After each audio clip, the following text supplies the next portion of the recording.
As President of our beloved country, my single most important responsibility is to keep the Guyanese people safe.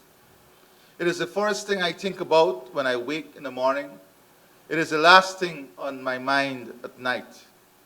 And my working day is consumed by it. But I want no mistake about it. My government is doing all in its power to vigorously protect our people's health and our country's territorial integrity. President Ali's address denounced reports of intermittent naval incursions into Guyana's waters by Venezuela's Navy over the last 2 weeks. The president said he has no intention to engage Venezuela bilaterally unless it stops its aggression towards Guyana.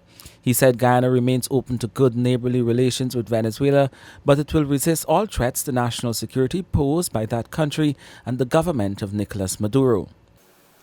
Just as we will not relent in the battle against COVID-19, so will we not bend to threats to our national security. We may be a small country, but we are a proud people. We have no military might, but we have moral and legal right. We pick fights with no one, but will resist threats from anyone. Guyana continues to maintain that the men were arrested and detained while fishing in waters well within Guyana's exclusive economic zone. Meanwhile, advisor on borders and former Minister of Foreign Affairs Carl Greenidge is imploring Guyanese to stand their ground.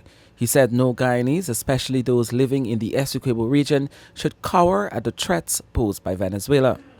Venezuela would be very happy if Guyanese were to decide, out of fear of Venezuela, they would all get up and leave Essequibo, or perhaps leave the whole of Guyana.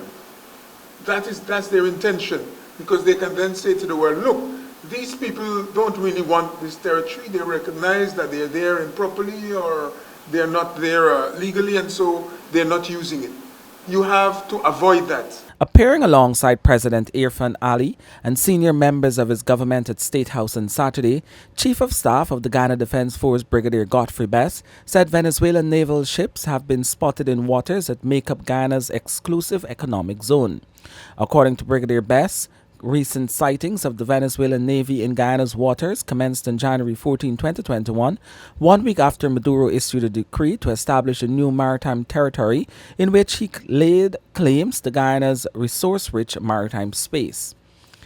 Just over a week after Venezuela issued the decree and laid claims to the Essequibo, Guyana received distressing reports that a Venezuelan naval vessel seized 2 Guyanese fishing vessels and detained its 12-member crew. Guyana sprang into action in issuing a formal protest against the illegal act, with growing support from the international community calling for the release and return of the vessels and crew. Guyana says it fully supports and awaits an outcome of the judicial process, even as it called on Venezuela to participate in the process it has so far rejected. Kurt Campbell, Newsroom.